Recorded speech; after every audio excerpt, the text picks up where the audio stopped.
বিশেষ গোয়েন্দা ও ড্রোন নজরদারি, নিয়মিত টহল, প্রয়োজনীয় আইনানুগ ব্যবস্থা গ্রহণের মাধ্যমে একটি উৎসবমুখর ভোটের পরিবেশ সৃষ্টির জন্য প্রচেষ্টা অব্যাহত রাখছে। বিশাল সমুদ্র উপকূলীয় ও নদী তীরবর্তী অঞ্চলের নিরাপত্তা নিশ্চিতকল্পে গুরুত্বপূর্ণ ভূমিকা পালন করে আসছে।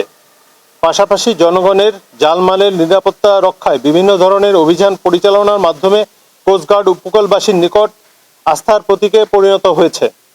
আগামী 12ই ফেব্রুয়ারি আসন্ন ত্রয়োদশ জাতীয় সংসদ নির্বাচন ও গণভোট 2026 অবাধ, সুষ্ঠু ও শান্তিপূর্ণভাবে সম্পাদনের লক্ষ্যে বাংলাদেশ কোস্টগার্ড বদ্ধপরিকর।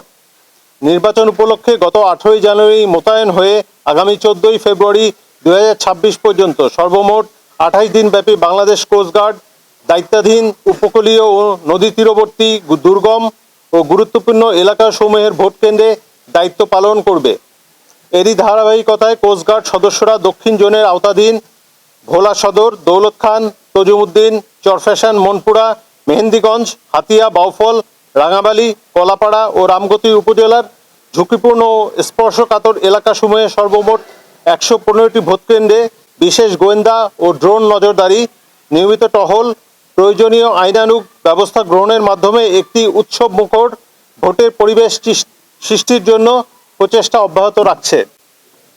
এছাড়াও আপনারা সকলে অবগত আছেন, একটি জবাবদিহিমূলক, জনকল্যাণমুখী ও সমৃদ্ধ বাংলাদেশ গড়ার লক্ষ্যে অন্তর্বর্তীকালীন সরকার একই দিনে গণভোটের আয়োজন করেছে।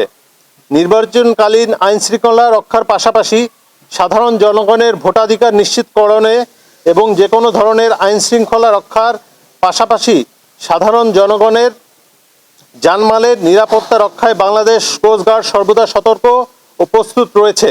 পাশাপাশি অন্যান্য আইনশৃঙ্খলা বাহিনী এবং স্থানীয় প্রশাসনকে সহায়তা প্রদানের মাধ্যমে বাংলাদেশ কোস্টগার্ড দক্ষিণ জোনের দায়িত্বপূর্ণ এলাকায় ধর্ম, বর্ণ নির্বিশেষে সকল জনগণের জানমাল সহ সার্বিক নিরাপত্তা নিশ্চিত করবে সর্বাত্মক প্রচেষ্টা অব্যাহত রেখে যাচ্ছি।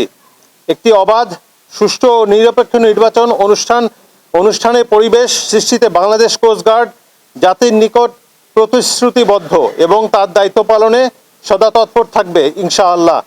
আমি captain Mohammad Arif Hossain, zonal commander south.